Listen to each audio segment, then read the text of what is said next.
শুরুতেই সূরাতুত তিনের কয়েকটা আয়াত তেলাওয়াত করেছি। এটা কালামুল্লাহ মাজিদের 95 নম্বর সূরা। এই সূরাটা মক্কাতুল মুকাররমাতে নাজিল হয়েছে। এই সূরার আয়াত সংখ্যা 8টা। এই সূরার শুরুতে আল্লাহ তাআলা 4টা কসম করেছেন, ওয়াত-তিনি ওয়াজ-জাইতুনি ওয়া তুরি সিনিনা ওয়া হাযাল বালাদিল আমিন। ওয়াত-তিন, তিনের কসম, ওয়াজ-জাইতুন, জাইতুনের কসম, ওয়া তুরি সিনিন, সিনাই পর্বতের কসম, ওয়া হাযাল বালাদিল আমিন, আর নিরাপদ শহরের কসম। তো 4টা শপথ করেছেন বা আল্লাহ তাআলা কসম করেছেন। কসম দিয়ে আল্লাহ তাআলা কোরআনের অনেক সূরা শুরু করেছেন। যেমন একটা সূরায় আল্লাহ ফজরের সময়ের কসম করেছেন, আল্লাহ বলেছেন ওয়াল ফাজর। আল্লাহ আকাশের কসম করেছেন ওয়াস সামা ইযাতিল বুরুজ। আল্লাহ তাআলা সূর্যের কসম করেছেন ওয়াশ শামসি ওয়া দুহাহা। এভাবে আল্লাহ তাআলা তার সৃষ্টির অনেক কিছুর কসম করে গুরুত্বপূর্ণ কোনো মেসেজ বা বার্তা আমাদের সামনে হাজির করেন। তো এই সূরাতে আল্লাহ তাআলা 4টা জিনিসের কসম করে একটা খুবই গুরুত্বপূর্ণ বার্তা মানব মণ্ডলীর জন্য এই সূরাতে তিনি হাজির করেছেন। এই সূরাটা আমাদের অনেকেরই মুখস্থ আলহামদুলিল্লাহ, এবং আল্লাহ রাসূল সাল্লাল্লাহু আলাইহি ওয়াসাল্লাম প্রায় বিভিন্ন নামাজে এই সূরাটা তেলাওয়াত করতেন। বারা ইবনে আযিব রাদিয়াল্লাহু তাআলা আনহু উনি বর্ণনা করেন যে আমি একবার এশার সালাতে আল্লাহ রাসূল সাল্লাল্লাহু আলাইহি ওয়াসাল্লামের কণ্ঠে নামাজে সূরা 3 তিনি তেলাওয়াত করেছেন, আমি নিজ কানে শুনেছি, এবং ওনার কণ্ঠ যে এত মধুর ছিল, আমার জীবনে এত সুমধুর কণ্ঠের তেলাওয়াত আমি শুনি নাই। আল্লাহর হাবিব সাল্লাল্লাহু আলাইহি ওয়াসাল্লামের কোরআন তেলাওয়াতের যে কণ্ঠ এত সুমিষ্ট ছিল, এত চমৎকার ছিল, শুধু তেলাওয়াত শুনেই অনেকে শাহাদা পড়ে মুসলমান হয়েছে। আবু জাহেল মক্কায় নিষেধ করতো যে কেউ যাবা না মুহাম্মদের কাছে, সে পাগল, সে গণক, সে মিথ্যাবাদী, সে জাদুকর, সে স্বামী স্ত্রীর মধ্যে বিচ্ছিন্নতা নিয়ে আসে, সে বাবা ছেলেকে আলাদা করে দেয়, তার কাছেই যাবা না, আর সে যা বলে শুনবাই না, কানে আঙ্গুল দিয়ে রাখবা। তো মানুষকে যেটা নিষেধ করা হয় বেশি, মানুষের ওইটার ব্যাপারে আগ্রহ থাকে বেশি। সে যত নিষেধ করতো মানুষ আরো বেশি বেশি যেয়ে শুনতো। মানুষকে সে কি বারণ করবে, সে দিনের বেলা নিষেধ করতো, রাতে যে লুকিয়ে লুকিয়ে নিজেই তেলাওয়াত শুনতো। তাহলে চিন্তা করেন যে আল্লাহর হাবিব সাল্লাল্লাহু আলাইহি ওয়াসাল্লামের কোরআনিক রেসিটেশন কত চমৎকার মেলোডিয়াস ভয়েস হলে স্বয়ং আবু জাহাল রাত্রিবেলা লুকিয়ে লুকিয়ে কোরআন তেলাওয়াত শুনতে যেত আল্লাহর হাবিব সাল্লাল্লাহু আলাইহি ওয়াসাল্লামের কণ্ঠে। তো রাসূল সাল্লাল্লাহু আলাইহি ওয়াসাল্লাম সূরাতুত 3টা এশার সালাতে তিনি তেলাওয়াত করেছেন, এই মর্মে হাদিসে পাওয়া যায়। এবং এই সূরাটা একটা ফলের নামে সূরা। 3 একটা ফল, আরব বিশ্বে খুব বেশি হয় 3 ফল। আমরা বাংলাদেশে ডুমুর বলি, ইংরেজিতে ফিগ বলে, ফিগ ট্রি। তো ফলের নামে বেসিক্যালি আল্লাহ তাআলা এই সূরাটাকে, এই চ্যাপ্টারটাকে ডেডিকেট করেছেন। আমরা সূরাকে ইংরেজিতে চ্যাপ্টার বলি। কোরআনে 114টা চ্যাপ্টার, এর মধ্যে এই সূরাটা হচ্ছে ফলের নামে ডেডিকেটেড। বিভিন্ন নামে খুব ইনক্লুসিভ হয়ে আল্লাহ তাআলা কোরআনে সূরাগুলো দিয়েছেন। কোরআনে আপনি প্রাণীর নামে সূরা পাবেন, প্রাণী। মানুষের নামে সূরা পাবেন, মানুষের মধ্যে 3 ভাগ, মুমিন, তারপর কাফির, এরপর মুনাফিক, প্রত্যেকের নামে সূরা। সূরাতুল মুমিনুন আছে, সূরাতুল কাফিরুন আছে, আবার সূরাতুল মুনাফিকুন আছে। আমাদের দৃশ্য জগতের সবচেয়ে বড় প্রাণীটা হচ্ছে হাতি, তাই না? এই হাতির নামে একটা সূরা আছে, বলেন তো ওই সূরার নাম কি? সূরা ফিল। তারপর আমরা যে দেখি আমাদের দৃশ্য জগতের সবচেয়ে ছোট প্রাণী হচ্ছে পিঁপড়া, পিঁপড়ার নামে একটা সূরা আছে, সূরা আন-নামল। আন-নামল মানে পিঁপড়ার সূরা। মাকড়সার নামে সূরা আছে, সূরাতুল আনকাবুত। তারপর গোষ্ঠীর নামে সূরা আছে, সূরাতুল আলে ইমরান। বংশের নামে সূরা আছে, সূরাতুল কুরাইশ, কুরাইশ বংশের নামে সূরা। এইভাবে খুব ইনক্লুসিভ হয়েছে, এমন কিছু নাই যে আল্লাহ তাআলা উল্লেখ করেন নাই। মা ফাররাতনা ফিল কিতাবি মিন শাই, উল্লেখ করে নাই কোরআনে এমন কিছু নাই, সবকিছু আল্লাহ তাআলা উল্লেখ করেছেন। তো এই সূরাটা হচ্ছে একটা ফলের নামে। ফলটার নাম হচ্ছে 3 ফল। আল্লাহ তাআলা বলছেন ওয়াত-তিন, তিনের শপথ। আমি একবার সরল বঙ্গানুবাদ করি, এরপর আমি তাফসিরে ঢুকি। তিনের শপথ, ওয়াজ-জাইতুন, জাইতুনের শপথ, ওয়া তুরি সিনিন, সিনাই পর্বতের শপথ, ওয়া হাযাল বালাদিল আমিন, এই নিরাপদ শহরের শপথ। লাকাদ খালাকনাল ইনসানা ফি আহসানি তাকওয়িম, নিশ্চয় আমি মানুষকে খুব চমৎকার সুন্দর অবয়বে সৃষ্টি করেছি। সুম্মা রাদাদনাহু আসফালা সাফিলিন, এরপরে তাকে আবার নিচু থেকে নিচুর দিকে নামিয়ে দিয়েছি। ইল্লাল্লাযিনা আমানু ওয়া আমিলুস সলিহাত, তবে তারা ছাড়া যারা ঈমান এনেছে এবং সৎকর্ম করেছে। ফালাহুম আজরুন গায়রু মামনুন, তাদের জন্য আছে অফুরন্ত পুরস্কার। ফামা ইউকাযযিবুকা বা'দু বিদ্দিন, এগুলো জানার পরও কিসে তোমাকে দিন অস্বীকারের ব্যাপারে উদ্বুদ্ধ করলো? আলাইসাল্লাহু বিআহকামিল হাকিমিন, আল্লাহ তাআলা কি শ্রেষ্ঠ বিচারক নন? সাদাকাল্লাহুল আযীম। এই হচ্ছে এই সূরাটির সরল অনুবাদ। এবার আমরা তাফসিরে ঢুকি। প্রথমে আল্লাহ তাআলা বলেছেন ওয়াত-তিন, তিনের শপথ। 3 মানে তো আমরা জানলাম, 3 মানে ডুমুর। আল্লাহর হাবিব সাল্লাল্লাহু আলাইহি ওয়াসাল্লাম তিনি 3 ফল পছন্দ করতেন, এবং এটা ডায়াবেটিক্সের জন্য ভালো, ডায়াবেটিক্স নিয়ন্ত্রণ করে। আমাদের বোনদের যাদের ইররেগুলার মেনস্ট্রুয়েশনাল পিরিয়ড হয়, এটার জন্য এটা খুব ভালো, এবং খুব স্ট্রেংথ স্টেমিনা আনে শরীরে। এটা জান্নাতের একটা গাছ। আদম আলাইহিস সালাম এবং হাওয়া আলাইহিস সালামকে যখন আল্লাহ বলেছিল ওয়ালা তাকরাবা হাযিহিশ শাজারাতা ফাতাকুনা মিনায যালিমিন, আদম এবং হাওয়া জান্নাতের সব জায়গায় যেতে মন চায় যাও, যা খেতে মন চায় খাও, এই নিষিদ্ধ গাছের কাছে যেও না, তাহলে তোমরা জালিম হয়ে যাবে। শয়তান এসে উল্টা বুঝালো, সে বলল তোমাদের খেতে নিষেধ করছে কেন জানো? আল্লাহ চায় না যে তোমরা জান্নাতে থাকো, আল্লাহ চায় এখান থেকে তোমাদের বের করে দিবে, কিন্তু তোমরা যদি এই গাছের ফল খাও আল্লাহ বের করতে পারবে না। দেখছেন শয়তানের অবস্থা? শয়তান কিন্তু নেগেটিভিটি নিয়ে সামনে আসে না, আসে খুব আপনার ওয়েল উইশার হিসেবে, উপদেশ নিয়ে, খুব ভালো একটা পজিটিভ ওয়েতে আসে। তো ওনারা খেয়ে ফেললেন এই নিষিদ্ধ গাছের ফল। খাওয়ার ফলে আদম আলাইহিসসালাম, হাওয়া আলাইহিসসালাম, ওনাদের গা থেকে জান্নাতের পোশাকগুলো ঝরে পড়ে গেল। এখন কি দিয়ে ওনারা ওনাদের প্রাইভেটকে ঢাকবেন? তখন ওনারা তাফসির ফি জিলালিল কোরআনে এসেছে যে ওনারা এই 3 গাছের পাতা নিয়ে নিজেদের প্রাইভেট ঢেকেছিলেন। সুবহানাল্লাহ। সেই 3 ফলের কসম আল্লাহ করলেন, ওয়া তিনের শপথ। এরপর আল্লাহ তাআলা বললেন ওয়া জাইতুনের শপথ। জাইতুন মানে হচ্ছে জলপাই। তো আল্লাহ তাআলা বললেন ওয়া জাইতুনের শপথ। জাইতুন মানে হচ্ছে জলপাই, ইংরেজিতে আমরা যেটাকে অলিভস বলি। তো আল্লাহ 3-এর কসম করলেন এবং অলিভের কসম করলেন। দুইটাই খুব উপকারী ফল। এবং আল্লাহর হাবিব সাল্লাল্লাহু আলাইহি ওয়াসাল্লাম তিনি জলপাইও খুব পছন্দ করতেন। ওনার রেগুলার ফুড আইটেমের মধ্যে জলপাই ছিল, অলিভস ছিল। এটা পাহাড়ি এরিয়া, মরুভূমিতে হয়।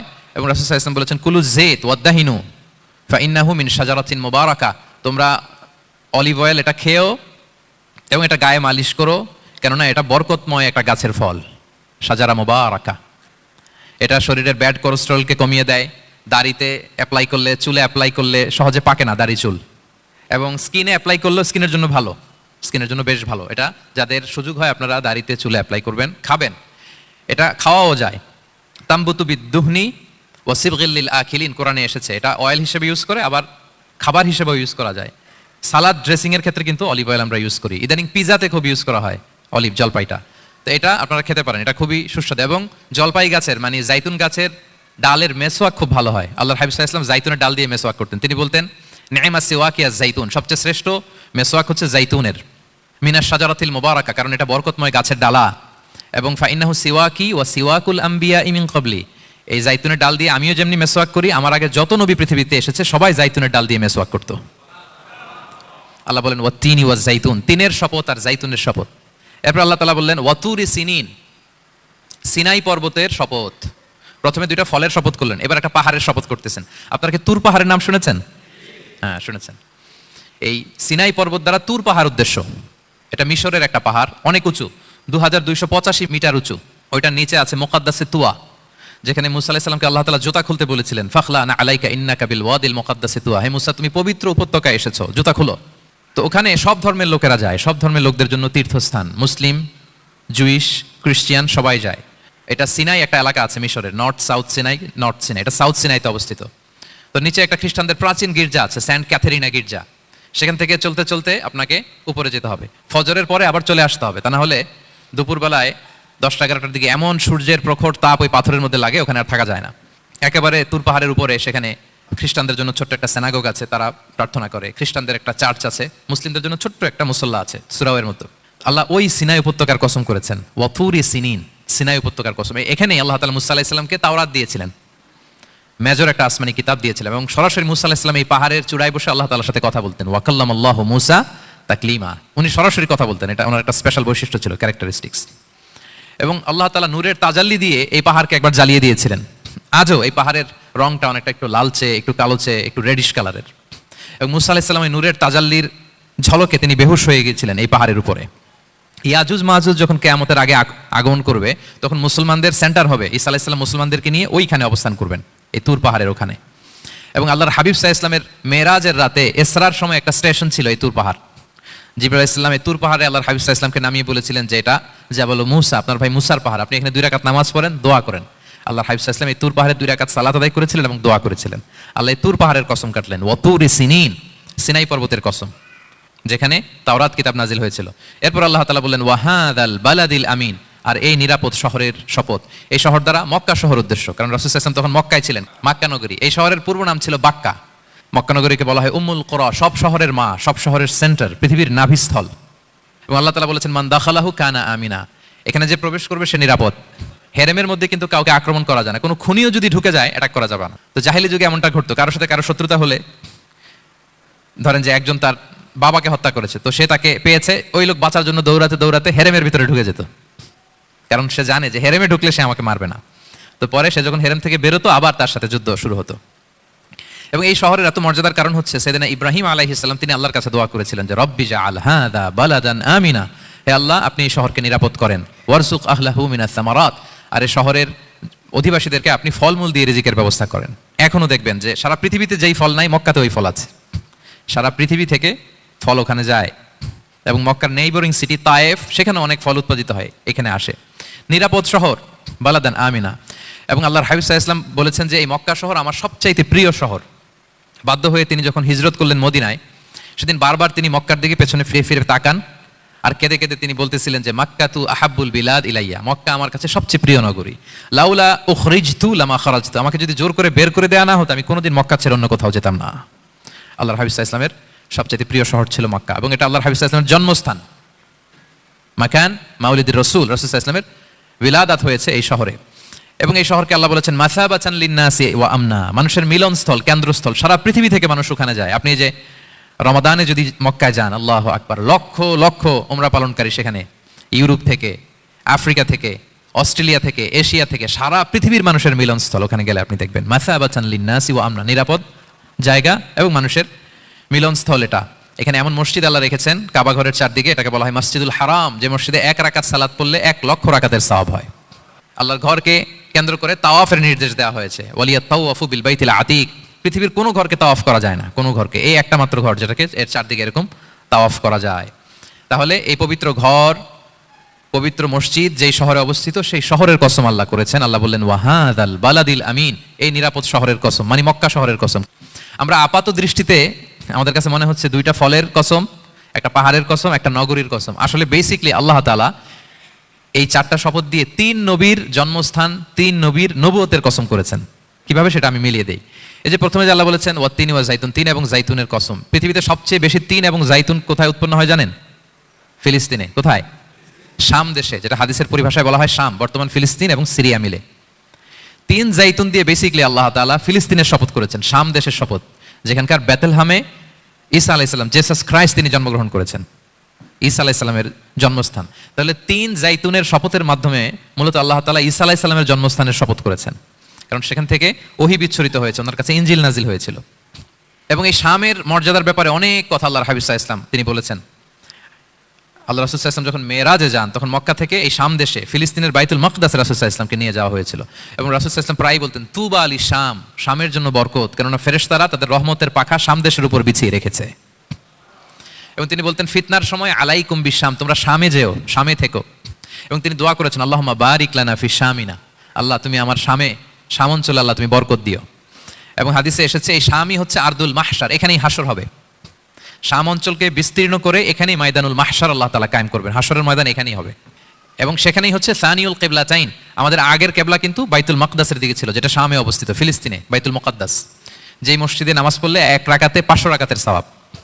3টা মসজিদে সালাত পড়লে স্পেশাল ভার্চুর কথা আছে, এর বাইরে আর অন্য মসজিদের বিশেষ কোনো ফজিলত নাই, বাকি সব মসজিদ সমান। এক হচ্ছে মসজিদুল হারাম, 1 রাকাতে 1 লক্ষ রাকাত। 2 নম্বর মসজিদে নববী, 1 রাকাতে 1000 রাকাতের সওয়াব, আর একটা দুর্বল বর্ণনায় 50,000 রাকাতের সওয়াব। 3 নম্বরে এই মসজিদুল আকসা, 1 রাকাতে 500 রাকাতের সওয়াব। এই 3 মসজিদেই যেন আমরা যে সালাত আদায় করতে পারি, আল্লাহ তুমি তৌফিক দান করো। 2 মসজিদে তো একেবারেই সহজ যাওয়া, মক্কা মদিনাতে। বাইতুল মাকদাসে যেন আমরা যেতে পারি, আল্লাহ তুমি সেই পরিস্থিতি আমাদের জন্য তৈরি করে দাও। তাই বাইতুল মাকদাসের দিকে রাসূল সাল্লাল্লাহু আলাইহি ওয়াসাল্লাম টানা 14 বছর নামাজ পড়েছেন। 14 বছর। প্রথম 13 বছর কোনো সমস্যা হয়নি মক্কায়, কারণ তখন কিবলা বাইতুল মুকাদ্দাস থাকলেও রাসূল সাল্লাল্লাহু আলাইহি ওয়াসাল্লাম সামনে রাখতেন কাবাকে, কিবলা বাইতুল মুকাদ্দাস, কিন্তু তিনি তো মক্কায় ছিলেন নবুয়তির প্রথম 13 বছর, সামনে কাবাকে রাখতেন, তারপরে টু দ্য ডাইরেকশন অফ বাইতুল মুকাদ্দাস। কিন্তু যখন মদিনায় গেলেন তখন তো আর কাবা নাই, তখন রাসূল সাল্লাল্লাহু আলাইহি ওয়াসাল্লাম কাবাকে মিস করতে আরম্ভ করলেন। আর প্রায় আল্লাহর কাছে কামনা করতেন আমার বংশের গোড়া ইব্রাহিম আলাইহিস সালামের রুট যেখানে, আমার জন্মস্থান, সেই কাবার দিকে যদি আবার কিবলাটা ফিরিয়ে দেয়া হতো। কদ নারা তাকাল্লুবা ওয়াজহিকা ফিস সামা ফালানুওয়াল্লিয়ান্নাকা কিবলাতান তারদাহা, আল্লাহ আয়াত নাযিল করলেন নবী আপনি আকাশের দিকে তাকিয়ে কি ভাবেন আমি বুঝি, আপনি চান কিবলা যেন আমি মক্কার দিকে ঘুরিয়ে দেই, আল্লাহ তাআলা ঘুরিয়ে দিলেন। আল্লাহ বলেন ফাওয়াল্লি ওয়াজহাকা শাতরাল মসজিদিল হারাম, এখন থেকে মসজিদুল হারামের দিকে আপনি টু দ্য ডাইরেকশন অফ কিবলা নামাজ পড়বেন। কিবলা চেঞ্জ হয়ে গেল। তো মদিনায় যে 16-17 মাস আর মক্কায় 13 বছর, মোট 14 বছর আল্লাহর হাবিব সাল্লাল্লাহু আলাইহি ওয়াসাল্লাম এই মসজিদুল আকসার দিকেই হয়েই তিনি নামাজ পড়েছেন। এটা আমাদের আগের কিবলা ছিল। এবং শেষে কিয়ামতের আগে যে মালহামার যুদ্ধ হবে, তখন রাসূল সাল্লাল্লাহু আলাইহি ওয়াসাল্লাম বলেছেন মালহামার যুদ্ধের সময় মুসলমানদের ফুস্তাদ বা তাবু হবে, শিবির হবে এই ফিলিস্তিনের দামেস্কের পাশে আল গৌতা নামে এক জায়গা আছে, ওই গৌতাতে। এবং ঈসা আলাইহিস সালাম এসে যে দাজ্জালকে হত্যা করবেন সেটাও ওই শামে, ফিলিস্তিনের বাবুল লুদ এখনো একটা জায়গা আছে, ওই জায়গাটার নাম এখনো বাবুল লুদ, ওখানে তিনি দাজ্জালকে হত্যা করবেন। এবং সেখানে একটা সাদা মিনারা আছে, ফেরেশতার পাখায় ভর করে ঈসা আলাইহিস সালাম তখন সেখানে নেমে আসবেন, ওই ফিলিস্তিনের ওই শাম দেশের ওই মিনারার পাশে তিনি এসে পৃথিবীতে তিনি নুজুল করবেন, নুজুল ঈসা আলাইহিস সালাম। তো 3 এবং জাইতুনের কসম করে বেসিকলি আল্লাহ তাআলা ঈসা আলাইহিস সালামের জন্মস্থানের কসম করেছেন, কারণ 3 এবং জাইতুন, ডুমুর এবং জলপাই, অলিভ কোন দেশে বেশি হয়? শাম দেশে। আওয়াজ করে বলেন কোন দেশে? বর্তমান ফিলিস্তিন এবং সিরিয়া, এবং ওই ভূখণ্ডে আল্লাহ নবী ঈসা আলাইহিস সালামের জন্মস্থান। তাহলে এই দুই ফলের কসম করে বেসিক্যালি আল্লাহ তাআলা ঈসা আলাইহিস সালামের জন্মস্থানের কসম করেছেন, ওনার প্রতি নাজিল হওয়া যে তাওরাত ইনজিল গ্রন্থ এই রেভেলেশনের কসম করেছেন। আচ্ছা, এরপরে ওয়াতুরি সিনিন, সিনাই পর্বতের কসম। সিনাই পর্বত বা তুর পাহাড় হচ্ছে মিশরে অবস্থিত, আর মিশর হচ্ছে মুসা আলাইহিস সালামের জন্মস্থান। কার জন্মস্থান? মুসা আলাইহিস সালামের জন্মস্থান। তাহলে ওয়াতুরি সিনিন, তুর পাহাড়ের কসম বুঝিয়ে আল্লাহ তাআলা মূলত মুসা আলাইহিস সালামের জন্মস্থানের কসম করেছেন, যেখানে তাওরাত নাজিল হয়েছে। এরপরে ওয়াহাদাল বালাদিল আমিন, এ নিরাপদ শহর বলে আল্লাহ তাআলা মক্কা শহরকে বুঝিয়েছেন। আর মক্কা কার জন্মস্থান বলেন তো? মুহাম্মদুর রাসূলুল্লাহ সাল্লাল্লাহু আলাইহি ওয়াসাল্লাম, সাইয়্যিদুল মুরসালিন, খাতামুন নবিয়্যিন, রাহমাতাল লিল আলামিন, হাবিবুল্লাহ মুহাম্মদুর রাসূলুল্লাহ সাল্লাল্লাহু আলাইহি ওয়াসাল্লামের জন্মস্থান। তাহলে এই চারটা আয়াতে চারটা শপথের মধ্য দিয়ে মূলত আল্লাহ তাআলা ঈসা আলাইহিস সালামের জন্মস্থান, মুসা আলাইহিস সালামের জন্মস্থান এবং মুহাম্মদ সাল্লাল্লাহু আলাইহি ওয়াসাল্লামের জন্মস্থান, যেই তিনটা এলাকায় ভূখণ্ডে তিনটা মেজর ওহী নাজিল হয়েছে। এক তো ঈসা আলাইহিস সালামের কাছে নাজিল হয়েছে ইনজিল কিতাব, আরেকটা হচ্ছে তাওরাত। তাওরাত এমন কিতাব যে কিতাব দিয়ে হাজার হাজার নবীরা ফয়সালা করেছেন। বনী ইসরাইলের অনেক নবীর উপর কোনো কিতাব নাজিল হয়নি, তার মানে তারা রসুল ছিলেন না, তারা নবী, তারা সবকিছু তাওরাত দিয়েই ফয়সালা করতেন। আর রাসূল সাল্লাল্লাহু আলাইহি ওয়াসাল্লামের উপর কোরআন নাজিল হয়েছে। তার মানে প্রথম চারটি শপথ দিয়ে বেসিক্যালি ইনজিলের শপথ, তাওরাতের শপথ এবং কোরআনের শপথ। বুঝতে পেরেছেন সবাই? আল্লাহ ওহির শপথ করেছেন। দেখেন, ফল, পাহাড়, নগরী মাড়িয়ে সারা পৃথিবী ঘুরিয়ে আপনাদেরকে শেষ পর্যন্ত ইনজিল, তাওরাত এবং কোরআনে নিয়ে আসছেন আমার সাথে আসছেন। হ্যাঁ, এই রেভেলেশনের শপথ আল্লাহ করেছেন। তাহলে ওয়াত্তিনি ওয়াজাইতুনি ওয়াতুরি সিনিনা ওয়া হাদাল বালাদিল আমিন, এই চার আয়াতে চারটা শপথের মধ্য দিয়ে মূলত আল্লাহ তাআলা আসমান থেকে নাজিল হওয়া যে ওহী, এই ওহির শপথ অথবা ওহী যেই ভূখণ্ডে নাজিল হয়েছে সেই ভূখণ্ডগুলোর শপথ করে আল্লাহ একটা গুরুত্বপূর্ণ কথা বলবেন। সেটা কি? আল্লাহ তাআলা বললেন, লাকাদ খালাকনাল ইনসানা ফি আহসানি তাকওয়িম, আর আমি মানুষকে অত্যন্ত চমৎকার অবয়বে সৃষ্টি করেছি, চমৎকার গঠনে, চমৎকার স্ট্রাকচারে, ডিজাইনে সৃষ্টি করেছি। মানুষের দৈহিক অবকাঠামো গঠন এটা যেমনি চমৎকার, মানুষের ইন্টেলেকচুয়াল কাঠামো এটা চমৎকার, মানুষের আচরণগত যে বিহেভিয়ারাল ট্রেটস, ক্যারেক্টারিস্টিক্স এটাও চমৎকার। প্রত্যেক দিক থেকে আল্লাহ তাআলা নান্দনিকভাবে মানুষকে তিনি তৈরি করেছেন। আমরা যদি দেহের কথা বলি, হিউম্যান অ্যানাটমি নিয়ে যাদের ধারণা আছে, আপনি শুনলে অবাক হবেন এত জটিলভাবে আমাদের দেহটা ফাংশন করে। ঠিক যেই মুহূর্তে আমি কথা বলতেছি আমার ব্রেইন সচল, আমার নার্ভ সিস্টেম সচল, হেয়ারিং সিস্টেম, স্মেলিং সিস্টেম, আমার এই যে হার্ট সচল, সিস্টোলিক ডায়াস্টোলিক অলিন্দ নিলয় হচ্ছে, আমার লাং কাজ করতেছে, কিডনি ইজ ওয়ার্কিং পারফেক্টলি, সব কিছু কাজ করতেছে। এত সূক্ষ্মভাবে আমাদের দেহটা কাজ করে, এটাকে ইংরেজিতে বলে মরফোলজি, আকৃতি সংক্রান্ত যে বিদ্যা, এটা নিয়ে যদি আপনি দেখেন যে মানুষের হাত কিভাবে কাজ করে, মানুষের পা কিভাবে কাজ করে, মানুষের হিউম্যান ব্রেইন কিভাবে কাজ করে, আপনি অবাক হবেন।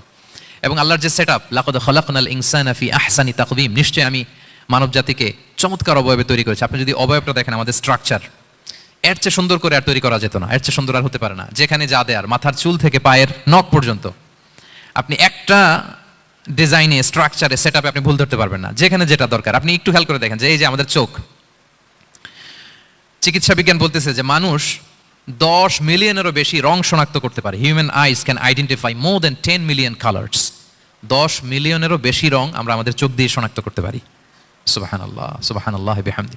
আচ্ছা, চোখের সেটআপটা একটু যদি খেয়াল করেন, দেখেন আমার এই চোখ এখানে না থেকে এটা যদি জাস্ট 2 ইঞ্চি উপরে এখানে হইতো, এইটা যদি কপালে যদি আমাদের চোখ হইতো, কি অবস্থা হইতো বলেন তো? সিজদা দিতে পারতেন আল্লাহকে? বলেন, দিতে পারতেন? আচ্ছা, আমরা কিছু খাওয়ার সময় আমরা কি করি? ওইটা ভালো আছে কিনা, পচে গেল কিনা, স্মেলটা আগে দেখি, তারপরে খাই। দেখেন কত চমৎকার সেটআপ। একটু খেয়াল করেন, এই নাকের সেটআপ যদি এইখানে না থাকে, আমাদের নাক যদি পেছনে থাকতো, খাওয়ার সময় খাবারটা বাসি কিনা, ভালো আছে কিনা কি করতেন? লাকাদ খালাকনাল ইনসানা ফি আহসানি তাকওয়িম। আচ্ছা দেখেন, এই যে আমরা কান দিয়ে শুনি, এই যে কান পেঁচানো, মনে করেন না যে এমনি এমনি পেঁচানো, এই পেঁচানো, এটা এই পথ না থাকলে আমরা শুনতেই পেতাম না। এটা এমনভাবে সেটআপ করা, এটা এই ইথারে ভাষা তরঙ্গকে এয়ার ড্রামের ভেতরে সুন্দরভাবে ইনপুট করে, নাহলে আমরা শুনতে পেতাম না। আপনার এই কান কেটে ফেলে দিলে আপনি শুনতে পারবেন না।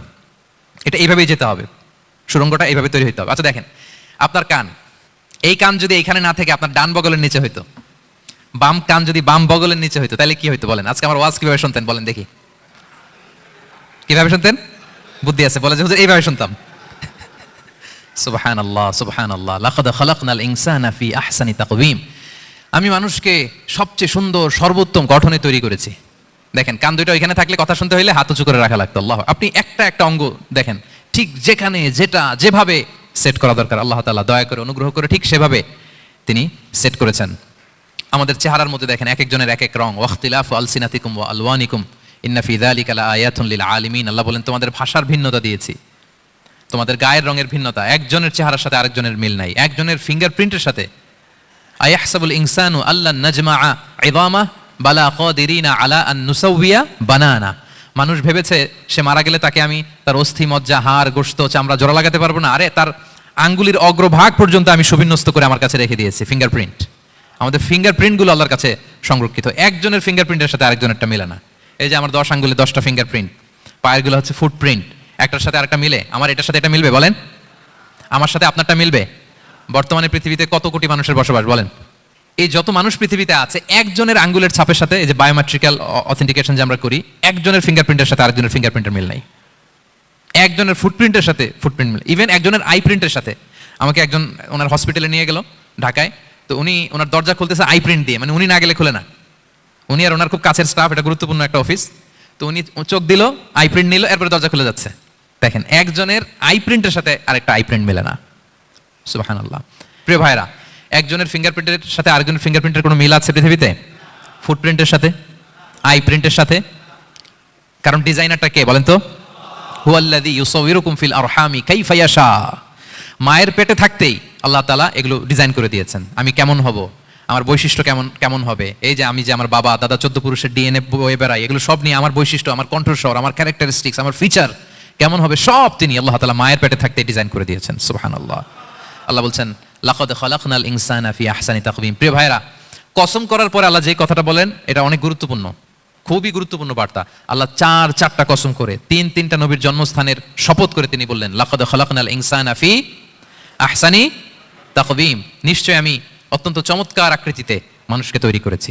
মানুষের গঠন এরকম, মাথা থেকে পা পর্যন্ত। আমি তো দু একটা কথা বললাম, চোখ, নাক, কান, আপনি একটা একটা করে যদি ধরেন, আমাদের হেয়ারিং সিস্টেম কিভাবে কাজ করে, হেয়ারিং নার্ভ কিভাবে কাজ করে, আমাদের সেন্সেশন কিভাবে কাজ করে, আমাদের ব্রেন কিভাবে কাজ করে। আমাদের এক একজনের ব্রেন 1.5 কেজি ওজন, 3 পাউন্ডের মতো একটা সুস্থ মানুষের অ্যাভারেজ ব্রেনের ওজন। এই ব্রেনের মেমোরি হচ্ছে 2.5 মিলিয়ন গিগাবাইট। আপনার মোবাইলে স্পেস কত বলেন, মেমোরি কত? হ্যাঁ, 512 জিবি। আর আমার আর আপনার ব্রেনের যে মেমোরি, এই মেমোরি হচ্ছে 2.5 মিলিয়ন গিগাবাইটস। আল্লাহ, এই যে প্রতি মুহূর্তে আমাদের নিউরন কানেক্টিভিটি হচ্ছে, ব্রেনের স্নায়ুগুলোর যত কানেক্টিভিটি হয়, যত আমরা চিন্তা করে ব্রেনকে খাটাই, নতুন নতুন জিনিস আমরা তৈরি করতে পারি। এবং এমনভাবে আল্লাহ তাআলা এমন সফিস্টিকেটেড ব্রেইন আল্লাহ মানুষকে দিয়েছে, মানুষ পারে না এমন কিছু নাই। মানুষ যা কল্পনা করতে পারে, মানুষ তা করে দেখাতে পারে। এজন্য আমাদের কল্পনার জানালাটাকে বড় করতে হবে। আই রিপিট, মানুষ যা কল্পনা করতে পারে, ইমাজিন করতে পারে, সেটা মানুষ করে দেখাতে পারে। ওই ক্যাপাসিটি দিয়ে আল্লাহ তাআলা মানুষকে তৈরি করেছেন। সুবহানাল্লাহ, সুবহানাল্লাহ। লাকাদ খালাকনাল ইনসানা ফি আহসানি তাকওয়িম। এই ব্রেনকে খাটিয়ে মানুষের কত ইনভেনশন, কত ডিসকভারি, মানুষ সভ্যতার পর সভ্যতা বিনির্মাণ করেছে। চোখ ধাঁধানো মানুষের আবিষ্কার, তাক লাগিয়ে দিয়েছে গোটা বিশ্বে একটার পর একটা করে। আল্লাহ এমনভাবে মানুষকে তিনি তৈরি করেছেন। লাকাদ খালাকনাল ইনসানা ফি আহসানি তাকওয়িম। চমৎকার অবয়বে, তার দৈহিক অবয়ব যেমনি সুন্দর, তার বুদ্ধিগত, তার চিন্তাগত, তার ইন্টেলেক্ট, এটাও তেমন সুন্দর, এটাও তেমন চমৎকার। পৃথিবীর কোনো প্রাণীকে আল্লাহ তাআলা এরকম হিউম্যান ব্রেনের মতো এরকম সফিস্টিকেটেড ব্রেন দিয়ে, ইন্টেলেক্ট দিয়ে তৈরি করেনি। এজন্য সব প্রাণী থেকে মানুষ আলাদা। সব প্রাণী থেকে মানুষের চিন্তা, বিবেক, বুদ্ধি এগুলো আলাদা। তাহলে দেখেন, মানুষের শ্রেষ্ঠত্ব মূলত এগুলোর দ্বারা। মানুষ যদি তার চিন্তা, বিবেক, বুদ্ধি খাটায়, সে শ্রেষ্ঠ হয়ে যায়। আমি একটা কথা প্রায় বলি যে মানুষ যদি ভালো হয়, সে ফেরেশতার চেয়েও ভালো। আর মানুষ যদি খারাপ হয়, সে পশুর চেয়েও নিকৃষ্ট। আল্লাহ বলেন উলাইকা কাল আনআমি বাল হুম আদাল লাহুম কুলুবুল লা ইয়াফকাহুনা বিহা ওয়া লাহুম আ'য়ুনুল লা ইউবসিরুনা বিহা ওয়া লাহুম আযানুল লা ইয়াসমাউনা বিহা উলাইকা কাল আনআমি বাল হুম আদাল। তাদের হৃদয় আছে, ওটা দিয়ে অনুধাবন করে না সত্যকে। চোখ আছে, ওটা দিয়ে সে সত্যটা দেখে না। কান আছে, হকের কথা শোনে না। উলাইকা কাল আনআম, আল্লাহ বলেন তারা প্রাণীর মতো, চতুষ্পদ জন্তুর ন্যায়। শুধু অতটুকুই না, বাল হুম আদাল, তারা তার চেয়েও নিকৃষ্ট, তার চেয়েও নিকৃষ্ট। তাহলে মানুষ ভালো হলে সে ফেরেশতাকে ছাড়িয়ে যায়, আর মানুষ নিকৃষ্ট হলে সে পশুত্বকে হার মানায়। কথা বুঝতে পেরেছেন? মানে আমরা ভালো হলে সবচেয়ে ভালো, খারাপ হলে সবচেয়ে খারাপ। একটা পশু আর একটা পশুকে হত্যা করে কেটে 20 টুকরা করছে, এরকম কোন নিউজে আসছে কোনোদিন? কিন্তু আশরাফুল মাখলুকাত মানুষ তার মতো রক্তে মাংসে গড়া আরেকটা মানুষকে নির্মমভাবে হত্যা করে কেটে 20 টুকরা করে বস্তাবন্দি করে ডোবার মধ্যে ফেলে রাখছে, এরকম নিউজ আছে না বলেন? আছে। মানুষ তার মতো একটা মানুষকে নির্মমভাবে হত্যা করে, এরকমও তো আছে যে কেরোসিন দিয়ে তার মতো আরেকটা মানুষকে সে জ্বালিয়ে দিয়েছে, আছে না নাই বলেন? গ্রামের পর গ্রাম জ্বালিয়ে দেয়, জনপদের পর জনপদ ধ্বংস করে দেয়, বোমা মেরে শহর উড়িয়ে দেয়। লিটল বয় মেরেছিল আমেরিকান সোলজাররা জাপানের হিরোশিমা শহরের উপর। আমি হিরোশিমা তো গত বছর ভিজিট করে আসলাম, আমি নিজে দেখে এসেছি যে এখানে বোমটা মেরেছে। মুহূর্তের মধ্যে পুরো শহর ভ্যানিশ, এমন রেডিয়েশন। তো যেই আমেরিকান পাইলট বোমা মারতেছে সেও মানুষ, সেও কি? আর যাদেরকে ধ্বংসের জন্য এই লিটল বয় মারলো হিরোশিমাতে আর ফ্যাটম্যান মারলো নাগাসাকিতে, এরাও কি? তাহলে দেখেন, মানুষ তার মতো আরেকটা মানুষকে এরকম মেরে টুকরো টুকরো কুচি কুচি করতে সে দ্বিধাবোধ করে না। আল্লাহ, মানুষ গণহত্যা চালায়, জেনোসাইড। এই যে আমাদের বাংলাদেশে তো কিছুদিন আগে হলো গণহত্যা, হেলিকপ্টার থেকে গুলি করে বাচ্চা মেরে ফেলতেছে। কার বাচ্চা? কার কলিজা টুকরা সন্তান? Don't care. জনগণের টাকায়, ট্যাক্সের টাকায় কিনা বুলেট, হেলিকপ্টার দিয়ে জনগণকে, ছাত্রদেরকে হত্যা করা হয়েছে। দেখেন, সেও মানুষ। যারা হত্যা করতেছে, গণহত্যা, জেনোসাইড চালিয়েছে, তারাও মানুষ। তাহলে মানুষ যদি খারাপ হয়, মানুষের চেয়ে খারাপ আর কেউ হয়? আর মানুষ ভালো হলে মানুষের চেয়ে ভালো কেউ হতে পারে? মানুষ এমন জায়গায় যেতে পারে যেখানে ফেরেশতারাও যেতে পারে না। জিবরাইল আলাইহিস সালামের যাওয়ার সীমানা যেখানে শেষ, মুহাম্মদ সাল্লাল্লাহু আলাইহি ওয়াসাল্লামের ঊর্ধ্ব জগতের কাহিনী সেখান থেকে শুরু। আল্লাহু আকবার। তাহলে মানুষ ভালো হলে ফেরেশতাকে ছাড়ায়, মানুষ খারাপ হলে পশুত্বকে হার মানায়। So the decision is yours. রাস্তা দুইটা, আপনি কোন দিকে যাবেন? আপনি কি ডান দিকে জান্নাতের পথে যাবেন নাকি বাঁ দিকে জাহান্নামের পথে যাবেন? সিদ্ধান্ত আপনার। আল্লাহ তাআলা বললেন, লাকাদ খালাকনাল ইনসানা ফি আহসানি তাকওয়িম। আমি মানুষকে চমৎকার আকৃতিতে তৈরি করেছি। হাতের মেকানিজম কি, পায়ের মেকানিজম কি, আমার চেয়ে আপনারা ভালো জানেন। এগুলো ঘন্টার পর ঘন্টা আপনি বলতে পারবেন যে কেমন ভাবে আল্লাহ তাআলা তৈরি করেছেন। আল্লাহ বলেন, মানুষকে আমি অত্যন্ত চমৎকার আকৃতি দিয়ে তৈরি করেছি। তার সৃষ্টিগত কাঠামো, তার বুদ্ধিবৃত্তিক কাঠামো, তার চিন্তাগত কাঠামো, তার আচরণগত কাঠামো, তার নৈতিকতায় তাকে এমন উচ্চ মর্যাদার আসন আমি দিয়েছি, এটা যদি সে অ্যাচিভ করে, বিলং করে, তাহলে তার চেয়ে শ্রেষ্ঠ কেউ আর হতে পারে। কিন্তু আল্লাহর দেয়া এই ক্যাপাসিটিগুলো, এই নেয়ামাগুলো যদি সে অ্যাকসেপ্ট না করে, সে যদি পশুত্বের পথে হাঁটে, সে যদি শয়তানের দেখানো পথে হাঁটে, তাহলে সে এত নিচে যাবে, অন্য কেউ আর এত নিচে যেতে পারে না। মানুষ যত নিচে যেতে পারে, ফেরেশতারাও অত নিচে যেতে পারবে না, জিন জাতীয় পারবে না, কোনো প্রাণীর পক্ষে যাওয়া সম্ভব না। তাহলে মানুষকে আল্লাহ তাআলা এমন সফিস্টিকেটেড ওয়েতে তৈরি করেছেন, চাইলে সে সবার উপরে যেতে পারে। আবার চাইলে আল্লাহর দেয়া নিয়ামতগুলোকে যদি সে ভিন্ন খাতে প্রবাহিত করে, সে সবচেয়ে নিকৃষ্ট হতে পারে। সেটাই আল্লাহ বললেন, সুম্মা রাদাদনাহু আসফালা সাফিলিন। এরপরে তাকে আমি হীন থেকে হীনতর করেছি, নিচ থেকে আরো নিচে নিয়েছি। সে যখন ঈমান আনে না, সে যখন সৎকর্ম করে না, সে যখন আল্লাহর শেখানো, আল্লাহর দেখানো রাস্তায় সে চলে না, সে যখন তার নফসের কথা শুনে, সে যখন তার প্রবৃত্তির গোলাম সাজে, সে সবচেয়ে নিকৃষ্ট হয়। আসফালা সাফিলিন মানে একেবারে নিচে, এর নিচে আর নাই। আল্লাহ বলেছেন, ইন্নাল মুনাফিকিনা ফিদ দারকিল আসফালি মিনান নার। সেখানে আল্লাহ আসফাল বলেছেন, মুনাফিকরা জাহান্নামের একেবারে তলদেশে থাকবে। তাই মানুষ যদি ঈমান আর সৎকর্মের বলে বলিয়ান না হয়, সে এত খারাপ হয়, কেউ এত নিচে যেতে পারে না। বলেন, মানুষ যত নিচে যেতে পারে, জিন তত নিচে যেতে পারবে? ফেরেশতারা পারবে না। আর মানুষ যত উপরে যেতে পারে, ফেরেশতারা এত উপরে যেতে পারবে না। সো দুইটারই সুযোগ আপনার আছে। সুম্মা রাদাদনাহু আসফালা সাফিলিনের দুইটা ব্যাখ্যা। কোন মুফাসসির বলেছেন, যৌবনের পর, যৌবনে থাকে শক্তিশালী, বার্ধক্যের সময় যখন সে নুয়ে যায়, ছোট হয়, সে একেবারে দুর্বল হয়ে যায়, সেটা বোঝানো হয়েছে। আর অন্যান্য মুফাসসিরিন একরাম বলেছেন, না, আল্লাহর দেওয়া এই নে'মা, ক্যাপাসিটি যখন সে সঠিক পথে কাজে লাগায় না, সে যখন প্রবৃত্তির অনুসরণ করে, সে তখন এত খারাপ হয়, এত নিচ থেকে নিচুতর হয়, এত হীন থেকে হীনতর হয়, তার চেয়ে হীনতর আর কেউ তখন হতে পারে না। সেখান থেকে বাঁচার দুটি রাস্তা আল্লাহ বলেছেন। আল্লাহ বলছেন, ইল্লাল্লাযীনা আমানু ওয়া আমিলুস সলিহাত। তবে যারা ঈমান আনে এবং সৎকর্ম করে, তারা ছাড়া। তারা ওই নিচু থেকে নিচুতর নয়, তারা শ্রেষ্ঠতর। ঈমান এবং সৎকর্ম, ঈমান এবং আমলে সালেহাত। কোরআনের অনেক জায়গায় আপনি আয়াতটা পাবেন, ইন্নাল্লাযীনা আমানু ওয়া আমিলুস সলিহাতি কানাত লাহুম জান্নাতুল ফিরদাউসি নুজুলা। নিশ্চয়ই যারা ঈমান এনেছে, সৎকর্ম করেছে, তাদের জন্য আমি জান্নাতে ফিরদাউস রেখে দিয়েছি।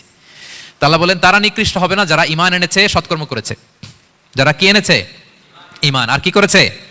সৎকর্ম করেছে। ইল্লাল্লাযীনা আমানু, যারা ঈমান এনেছে, সৎকর্ম করেছে, ফালাহুম আজরুন গায়রু মামনুন, তাদের জন্য রয়েছে অফুরন্ত পুরস্কার, মানে জান্নাত। তাদের জন্য কি?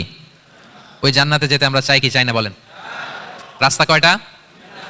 এটা চলে গেছে ডান দিকে, এটার গন্তব্য হচ্ছে ডেস্টিনেশন জান্নাতুল ফেরদাউস। আর এটা শয়তানের পথ, এটা আপনার প্রবৃত্তির দেখানো পথ, এটা চলে গিয়েছে জাহান্নামে। So now the decision is years. আপনার ডিসিশন, কোন দিকে যাবেন, ডানে না বায়ে? জান্নাতে না জাহান্নামে? জান্নাতে যেতে চাই আমরা। ফালাহুম আজরুন গায়রু মামনুন, তাদের জন্য আছে অফুরন্ত নেয়ামত, অফুরন্ত পুরস্কার। আমরা যেন সেই পুরস্কার লাভে ধন্য হতে পারি, আমরা সবাই বলি আমিন।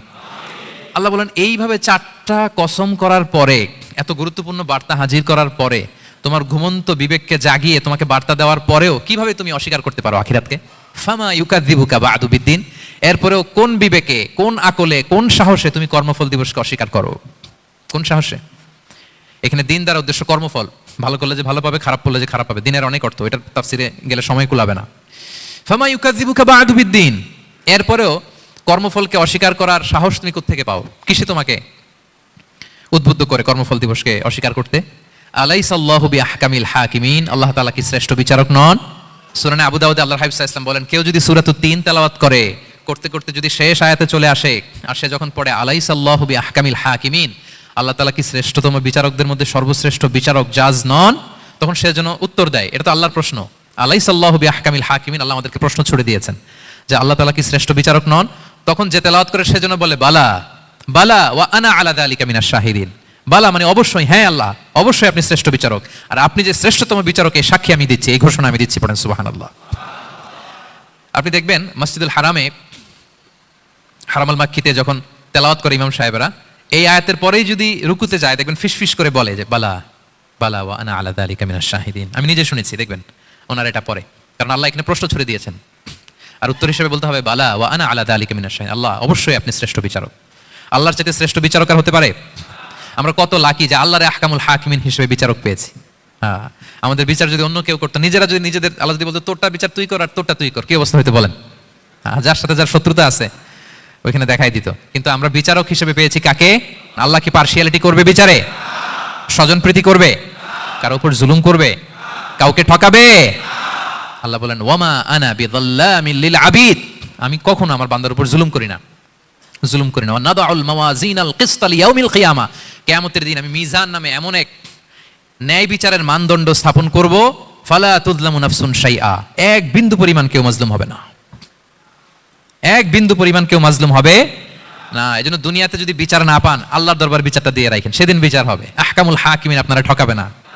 দুনিয়াতে বিচার পান নাই, মাজলুম হয়েছেন, মানুষ ভুল বুঝছে, কেউ আপনার ঠিকমতো বুঝে নাই, আপনার কথাটা কাকে বলবেন? বিপদে পড়লে ক্রাইসিস মোমেন্টে কাকে শেয়ার দিবেন? না ফেসবুকে শেয়ার দিবেন? আমরা তো ফেসবুকে শেয়ার দিয়ে দিই এখন। ফেসবুকে শেয়ার দেওয়ার আগে, বন্ধুকে শেয়ার দেওয়ার আগে, স্ত্রীর কাছে শেয়ার করার আগে আমার সমস্যার কথা আগে শেয়ার করবো কাকে? কারণ আলাইসাল্লাহু বি আহকামিল হাকিমিন, আল্লাহ বলছেন আমি কি শ্রেষ্ঠ বিচারক নই? বালা বালা ইয়া রব ওয়া আনা আলা যালিকা মিনাশ শাহিদিন, অবশ্যই আল্লাহ আপনি শ্রেষ্ঠ বিচারক। ক্লিয়ার হয়েছে না সবার কাছে? শপথ কয়টা ছিল? 4টা। মূলত নবুয়তের শপথ, তাই না? নবুয়ত আমাদের জন্য সবচেয়ে বড় নেয়ামত, কারণ নবীরা যদি আমাদেরকে এই তথ্যগুলো না দিতেন, আমরা জান্নাত জাহান্নাম চিনতাম? ভাইরা বলেন তো, আখিরাত চিনতাম? এই যে আখিরাত হবে, পুলসিরাত হবে, day of judgement, day of accountability, আল্লাহর সুপ্রিম কোর্টের কাঠ গড়ায় পাই টু পাই হিসাব দিতে হবে, নবীরা না এসে বললে আমরা এত বুঝতাম না। নবীরা জান্নাত জাহান্নাম চিনিয়েছে, আল্লাহর বিশদ পরিচয় আমাদের সামনে তুলে ধরেছে, আখিরাতের পরিচয়, লাইফ আফটার ডেথ কিরকম হবে সবকিছু আমাদের কাছে তুলে ধরেছে। সো নবুয়ত আল্লাহ তাআলার পক্ষ থেকে অনেক বড় নেয়ামত। 2 নম্বর নেয়ামত হচ্ছে আল্লাহ তাআলা আমাদেরকে যে ক্যাপাসিটি দিয়েছে, বুদ্ধিমত্তা, ইন্টেলেক্ট, বিচার বিশ্লেষণ, যেটা দিয়ে আমরা অন্যান্য সব প্রাণী থেকে আলাদা, এটা আল্লাহর বড় নেয়ামত। এই নেয়ামতের শুকরিয়া যেন আমরা করি, এবং আমি যেটা বলেছি, মানুষ যেটা কল্পনা করতে পারে সেটা সে করেও দেখাতে পারে। সো আল্লাহ তাআলা যাকে যেই কোয়ালিটি দিয়েছে, ক্যাপাসিটি দিয়েছে, আমরা যেন এই নেয়ামতের শুকরিয়া করি। নেয়ামতের শুকরিয়া করলে এই নেয়ামত দেওয়ার ধারাবাহিকতা এটা বাড়িয়ে দেয় কে? লা ইন শাকারতুম লা আযীদান্নাকুম ওয়া লা ইন কাফারতুম ইন্না আযাবি লাশাদীদ। শুকরিয়া করলে নেয়ামত আরো বাড়িয়ে দেব। তাহলে প্রথম নেয়ামত ছিল নবুয়ত, প্রফেটহুড, প্রফেসি, এটা অনেক বড় নেয়ামত। এই রেভেলেশন এসে আমাদেরকে এনলাইটেন করেছে, তা না হলে আমাদের গডকে, গডের ফিচার কি, আখেরাত কি, জান্নাত কি, জাহান্নাম কি, the concept of punishment, concept of আখেরা, কিছু আমরা ভালোভাবে বুঝতাম না। এটার শপথ আল্লাহ করেছেন। আল্লাহ আমাদেরকে নেয়ামত দিয়েছেন, ক্যাপাসিটি দিয়েছেন, সক্ষমতা দিয়েছেন, সবচেয়ে সফিস্টিকেটেড ব্রেন দিয়ে তৈরি করেছেন, এটা একটা বড় নেয়ামত। এবং রাস্তা দেখিয়ে দিয়েছেন, হয় ডানে নয় বায়ে, এবং তিনি আশ্বাস দিয়েছেন যে তোমাদেরকে সঠিক ফায়সালার মাধ্যমে বিচার করা হবে সেদিন। তাই আমাদের বিপদে আপদে সবসময় আমরা যেন ফরিয়াদ করি এক মহান সত্তার কাছে। বলুন তো আওয়াজ করে, তিনি কে? আল্লাহর কাছে যেন আমরা ফরিয়াদ করি। আল্লাহ তাআলা আমাদের সবাইকে কথাগুলো বুঝার আমল করার তৌফিক দান করুক।